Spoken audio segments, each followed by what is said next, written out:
The moment I knew my marriage was truly over was not when Jonathan handed me the divorce papers.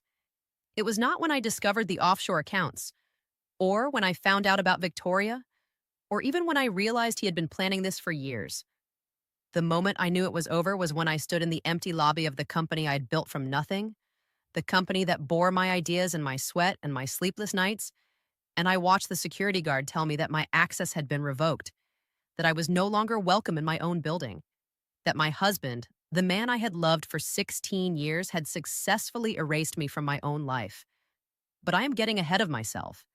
If you want to understand how I went from standing in that lobby with nothing to standing in a courtroom watching Jonathan lose everything, you need to know the whole story. You need to understand who I was before him, who I became because of him, and who I had to become to survive what he did to me. If what? My name is Elena. I grew up in a small apartment in Queens, New York, the daughter of immigrants from the Dominican Republic. My mother cleaned houses. My father drove a taxi for 30 years until his back gave out. They worked themselves to exhaustion so that I could have opportunities they never had. They believed in the American dream with a faith that sometimes felt naive to me, even as a child. But they also taught me something more valuable than any dream. They taught me that no one would ever hand me anything, that everything I wanted, I would have to build with my own hands. I was good at building things. I had a mind for business that my teachers noticed early. While other kids played, I was selling homemade bracelets to my classmates. By high school, I was tutoring other students and saving every dollar. I got a scholarship to NYU and studied business while working 2 jobs. I graduated with honors and no debt, which felt like a miracle at the time. My first job was at a small marketing firm in Manhattan. I was the youngest person in the office and the only one who looked like me. I worked harder than everyone else because I knew I had to. Within 3 years, I had been promoted twice. Within 5 years, I was running the entire digital strategy department. And within 7 years, I had a vision for something bigger, something of my own. The idea for Luminera came to me during a particularly frustrating client meeting. We were trying to help a small business owner reach customers online, but every existing platform was designed for big corporations with big budgets. Small businesses were being left behind. I saw a gap in the market, a massive opportunity to create something that would democratize digital marketing and make powerful tools accessible to everyone. I spent 6 months developing my business plan in secret, staying up until 2 in the morning after full days of work. I saved every penny I could. I reached out to potential investors, pitched my idea to anyone who would listen, and faced rejection after rejection. But I never stopped believing. It was during this time that I met Jonathan Morrison. He was everything I was not. Tall, blonde, effortlessly confident. He came from old money, the kind of family that had buildings named after them at Ivy League universities. He had never known struggle, never worried about rent, never had to prove himself to anyone. But when he looked at me across that crowded networking event in Midtown Manhattan, something sparked between us that I could not explain. He approached me with a smile that felt like sunlight. He asked about my business plan, and, unlike everyone else at that event, he actually listened. He asked intelligent questions. He seemed genuinely fascinated by my ideas. And when I finished talking, he said something that changed my life. I want to invest, not because I think you will make me money, although I am sure you will, but because I believe in you. I can see it in your eyes. You are going to change the world. No one had ever said anything like that to me before. No one had ever believed in me so completely, so instantly. I should have been suspicious. I should have wondered why a man like Jonathan Morrison would take such an interest in a woman like me. But I was young and hungry and desperate for someone to see what I saw in myself. We started dating 3 weeks later. He was charming and attentive and introduced me to a world I had only read about in magazines. Fancy restaurants, exclusive parties, weekend trips to places I had never imagined visiting. He made me feel special, chosen, elevated. He made me feel like I finally belonged. 6 months later, he proposed. A year after that, we were married in a ceremony that cost more than my parents had earned in their entire lives combined.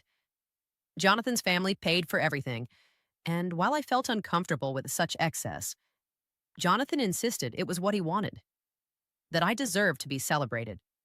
that this was the beginning of our beautiful life together. What I did not know was that this was also the beginning of the end. With Jonathan's investment and connections, Luminera launched successfully. My platform worked exactly as I had envisioned. Small businesses across the country began signing up, and within 2 years, we had over 50,000 users. Revenue was growing exponentially. Tech publications were calling me a visionary. I was living the dream my parents had sacrificed everything for. But as the company grew, so did Jonathan's involvement. At first, it seemed natural. He was my husband, my partner, my biggest supporter. Of course, he would want to be part of what we were building together. He suggested that we merge our efforts, that he officially join the company as co-founder and CEO. He said his business experience and family connections would take Luminera to the next level. I hesitated. Something in me, some instinct I did not fully understand, told me to be careful. This was my company, my vision, my creation. But Jonathan was persuasive. He painted a picture of us building an empire together, a power couple conquering the business world side by side. And he reminded me, gently but firmly, that his initial investment had made it all possible, that without his money and his belief in me, Luminara would never have existed. I agreed. We restructured the company so that we were equal partners, 50-50 ownership. His name went on the paperwork right next to mine. And I told myself that this was what marriage was supposed to be: sharing everything, trusting completely, building a life together. That was my first mistake, but it would not be my last. The next several years were a whirlwind of growth and success. Luminera expanded from 50,000 users to 5 million. We opened offices in Los Angeles, Chicago, and London. We hired hundreds of employees. We raised over $100 million in venture capital. We were featured on magazine covers and invited to speak at conferences around the world. From the outside, we looked like the perfect couple: the immigrant daughter who had made it and the blue-blooded husband who had believed in her. Our story was inspiring, aspirational, the kind of narrative that made people believe in love and hard work and happy endings. But behind closed doors, things were slowly changing in ways I did not want to acknowledge. Jonathan became more controlling as the company grew. He started making decisions without consulting me. He hired people I had never met and reassigned responsibilities without explanation. When I questioned him, he would smile patiently and explain that he was just trying to protect me from the stress, that I should focus on the creative side while he handled the business operations. I noticed that my access to certain financial systems was being restricted. When I asked about it, Jonathan said it was just a security measure, that as the company grew, they needed to limit access to sensitive information. He would share everything with me, of course. I was his wife. I was the co-founder. There were no secrets between us. I believed him. Why would I not? This was the man who had given me everything. The man who had seen my potential when no one else would. The man who held me at night and told me he loved me and promised me forever. I was so busy working, so focused on product development and user experience and all the things I loved, that I did not see what was happening right in front of my face. The first real warning sign came during our 10th wedding anniversary. Jonathan had planned an elaborate trip to Paris. It was supposed to be romantic, a celebration of a decade of marriage and partnership. But on the second night of the trip, something felt wrong. Jonathan was distant, distracted, constantly checking his phone. When I asked if everything was okay, he said it was just work stress, nothing to worry about. But I worried anyway. On our last night in Paris, I woke up at 3 in the morning to find the bed empty. I found Jonathan in the bathroom, speaking in hushed tones on his phone. When he saw me, his face went pale for just a moment before he recovered his composure. "Work emergency," he said. "Go back to sleep." But I had seen something in his expression that I could not explain. Something guilty. Something hidden. I told myself I was being paranoid, that my imagination was running wild, that Jonathan loved me, that we were partners, that everything was fine. Everything was not fine. When we returned from Paris, I started paying closer attention. Not snooping, not invading his privacy, just watching, noticing. And what I noticed made my stomach turn. Jonathan was spending more and more time with Victoria Ashford, the company's general counsel. She had been hired 2 years earlier, brought in by Jonathan to handle our increasingly complex legal needs. She was beautiful in a cold, sharp way, blonde and polished and always perfectly put together. She laughed at all of Jonathan's jokes. She stayed late whenever he asked. She looked at him with an intensity that made me uncomfortable. I told myself I was being insecure. Victoria was just an employee. Jonathan would never betray me. Not after everything we had built together. Not after 16 years of marriage. But the signs kept piling up. Locked phones, unexplained absences, business trips where I was no longer invited. A growing distance between us that I could feel but could not name. The truth finally revealed itself on a Thursday afternoon in March. I had come home early from work, exhausted and wanting nothing more than to take a bath and relax. Jonathan's car was in the driveway, which surprised me. He was supposed to be at a conference in Boston. He must have come home early, too. I walked into our house, calling his name. There was no answer. I walked upstairs toward our bedroom, still calling, still expecting to find him taking a nap or working quietly in his study. What I found instead destroyed everything I thought I knew about my life. The bedroom door was slightly open. I pushed it wider and felt the ground fall away beneath me. Jonathan and Victoria were there, together, in our bed. The bed where we had slept for 12 years. The bed where we had talked about our dreams and our fears and our future. The bed where I had felt safe and loved and cherished. They did not see me at first. I stood frozen in the doorway, unable to move, unable to speak, unable to process what my eyes were showing me. It was Victoria who noticed first. She gasped and pulled the sheets up to cover herself. Jonathan turned and saw me, and the look on his face was not shame or regret or even surprise. It was annoyance. "Elena," he said, like I was an unexpected interruption in his busy schedule. "You are home early." I did not respond. I could not. My legs carried me away from that doorway, down the stairs, out the front door, into my car. I drove without knowing where I was going, my vision blurred by tears, my chest tight with a pain I had never experienced before. I ended up at Mia's apartment. Mia Chen was my oldest friend, someone I had known since childhood. We had grown up together in Queens, survived the same struggles, dreamed the same dreams. She had become a private investigator, a career that seemed to suit her naturally suspicious mind. She was the only person in the world I trusted completely. When she opened the door and saw my face, she did not ask questions. She just pulled me inside and held me while I sobbed. That night, I told her everything: the affair, the growing distance, the warning signs I had ignored for too long. And when I finished, Mia looked at me with an expression that was equal parts sympathy and determination. "Elena," she said, "I need to tell you something. I have been worried about Jonathan for a while now. I did not want to say anything without proof because I knew you loved him. But I started looking into some things, and what I found is worse than an affair." My blood went cold. "What do you mean?" Mia pulled out a folder thick with documents and photographs. "Jonathan and Victoria have been planning something for over a year now. They have been systematically restructuring the company's finances, moving money into accounts that only Jonathan can access, rewriting contracts to minimize your ownership. They have been building a legal case to push you out of Luminera entirely." I stared at the documents in disbelief.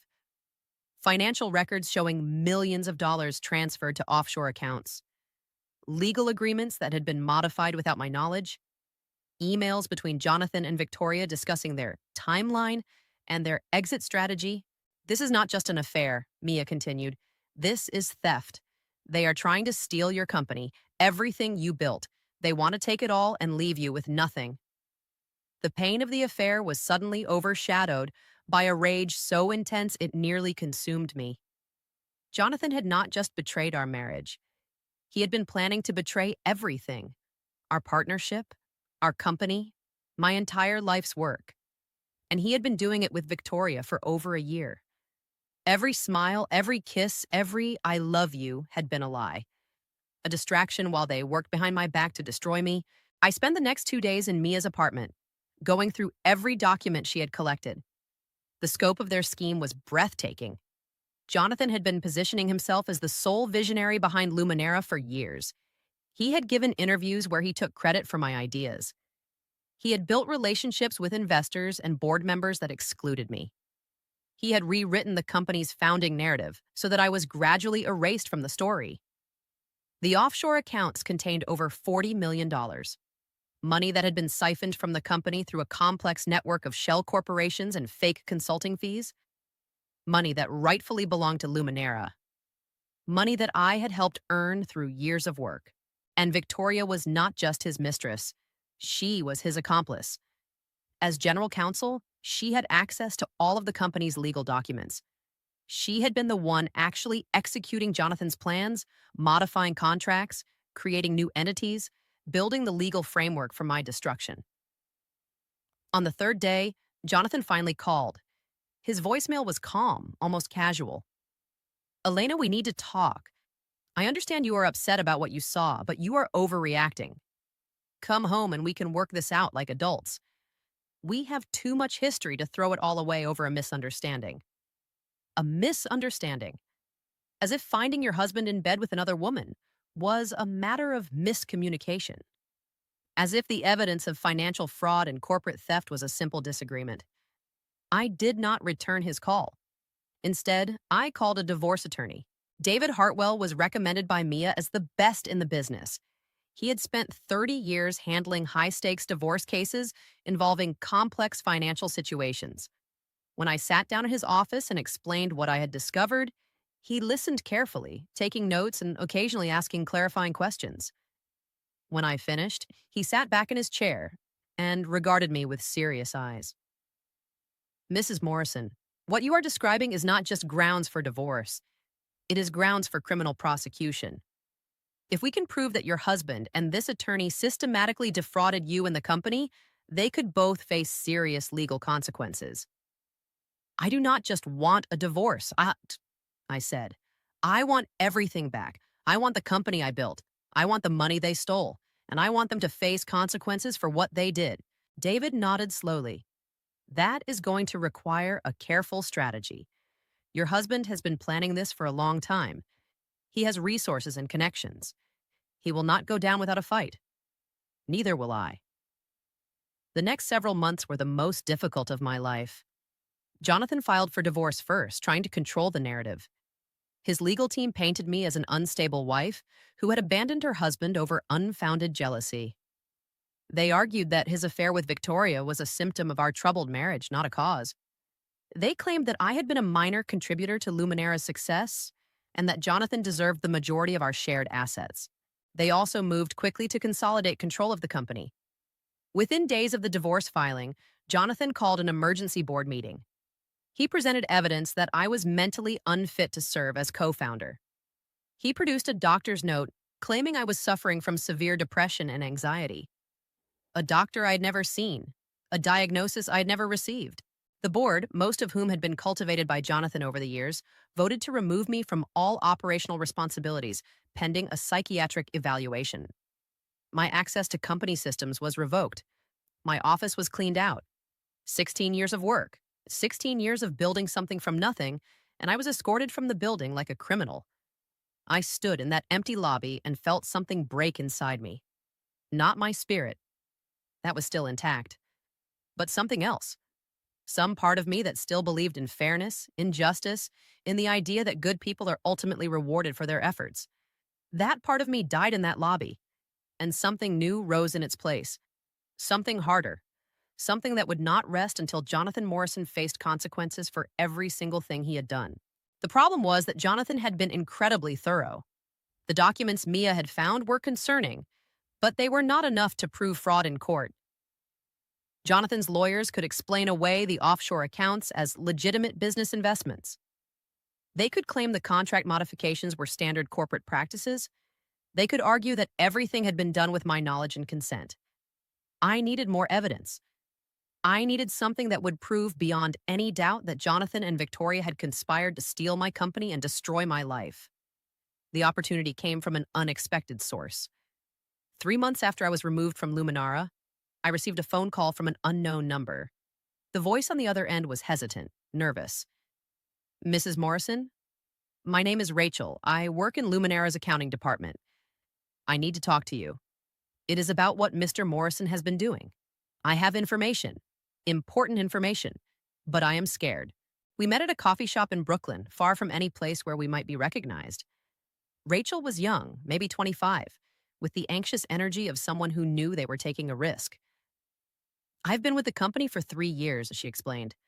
I believed in what Luminara was supposed to be. I believed in you, Mrs. Morrison. The vision you created, the way you treated employees, the difference we were making for small businesses, that meant something to me. What happened? I asked. About a year ago, I started noticing irregularities in the financial records. Payments to companies I had never heard of. Transfers that did not match any legitimate business purpose. I brought it to my supervisor, and she told me to forget about it, that it was above my pay grade. But you did not forget. Rachel shook her head. I started keeping copies, documents, emails, transaction records. I did not know what I was looking for exactly. I just knew something was wrong. And then, about 2 months ago, I overheard a conversation between Mr. Morrison and Miss Ashford. They were talking about you. My heart started racing. What did they say? They were laughing about how easy it had been, how you had trusted Mr. Morrison completely and never questioned anything. Ms. Ashford said something about the psychiatric evaluation being the perfect touch, that no one would believe you once they made you look crazy. Rage burned in my chest, but I kept my expression neutral. Did they say anything else? Mr. Morrison talked about their timeline. Once the divorce was finalized and he had full control of the company, they were planning to sell Luminara to a major tech corporation. The deal was already in the works. He mentioned a number, $300 million. $300 million. My company, my vision, sold to the highest bidder while I was cast aside with nothing. Ms. Ashford mentioned something else. Rachel continued. About the original partnership agreement, the one you signed when Mr. Morrison first invested in the company. She said something about how they had to be careful because if anyone ever found the original document, it would prove that you were supposed to have majority ownership. Not 50-50, but something different. I froze. What do you mean? I do not know the details. But she said the original agreement gave you 70% ownership and Mr. Morrison 30%. She said they had replaced it with a forged version years ago and the original was supposed to have been destroyed. But she was not certain it had been. She was worried. My mind was racing. The original partnership agreement. The document that had started everything. Jonathan had handled all the paperwork from the very beginning. He had told me what to sign. I had trusted him completely. But if the original document still existed, and if it proved that I was supposed to have majority ownership all along, then everything Jonathan had done was not just unethical. It was fraud. It was theft. It was criminal. I needed to find that document. Mia began the search immediately. She tracked down the law firm that had handled Luminara's original incorporation, a small practice in Manhattan that Jonathan had recommended years ago. The firm had closed 3 years earlier when the senior partner retired. His records had been transferred to a storage facility in New Jersey. It took Mia 2 weeks to navigate the bureaucracy and gain access to those records. What she found was the key to everything. The original partnership agreement was there, signed by both Jonathan and me, dated 16 years ago when Luminara was nothing more than an idea and a dream. And just as Rachel had described, it clearly stated that Elena Vasquez would hold 70% ownership of the company, with Jonathan Morrison holding 30% as an initial investor. But that was not all. The document had been annotated with handwritten notes in what appeared to be Jonathan's handwriting. Notes that detailed exactly how the agreement would be modified, what changes would need to be made, and how to ensure that Elena never discovered the substitution. It was a confession, written in his own hand, proof of premeditated fraud going back to the very beginning of our relationship. Jonathan had never believed in me. He had never loved me. From the very first moment, he had seen me as an opportunity, a talented immigrant with a brilliant idea and no family connections, someone who would be grateful for his attention, who would trust him implicitly, who would never suspect that she was being used. The anger I felt was unlike anything I had experienced before. It was not hot and explosive. It was cold and focused. The kind of anger that does not burn out but burns forever. I was going to destroy Jonathan Morrison, and I was going to do it legally, publicly, and completely. David Hartwell called an emergency meeting with the judge handling our divorce case. He presented the original partnership agreement, the evidence of fraud, the recordings that Rachel had provided, and the financial documentation showing the offshore accounts. He also presented affidavits from forensic accountants who had analyzed the documents and confirmed that the current partnership agreement was a forgery.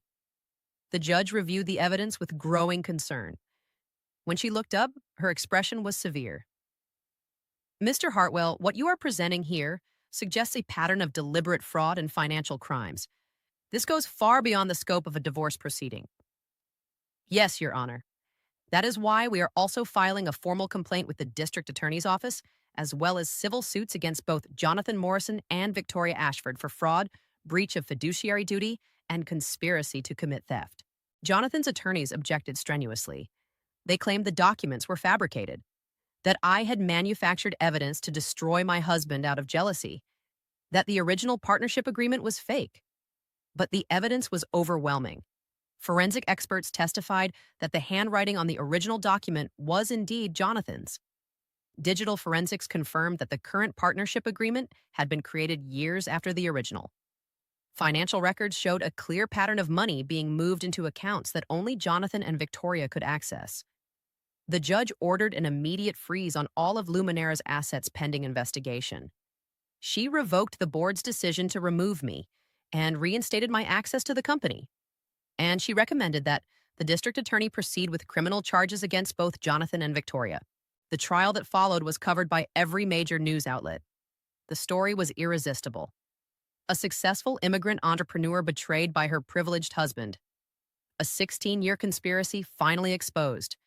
A woman who refused to accept defeat and fought back with the truth. Jonathan tried to maintain his composure throughout the proceedings, but as the evidence mounted, his facade began to crack. He watched as former colleagues testified against him. He listened as Rachel described what she had overheard. He saw the jury's expressions change from neutral to disgusted. And then the original partnership agreement was entered into evidence. Jonathan's own handwritten notes, his own words, detailing his plan to steal from the woman who loved him. His attorney tried to object, tried to claim the document was inadmissible, but the judge overruled every objection. The evidence was authentic. The fraud was proven. The truth was finally revealed. Victoria tried to save herself by turning on Jonathan. She claimed she had been manipulated, that she was a victim of his charm just like me. But the evidence showed otherwise. Emails in which she had enthusiastically participated in the planning. Financial records showing she had personally benefited from the fraud.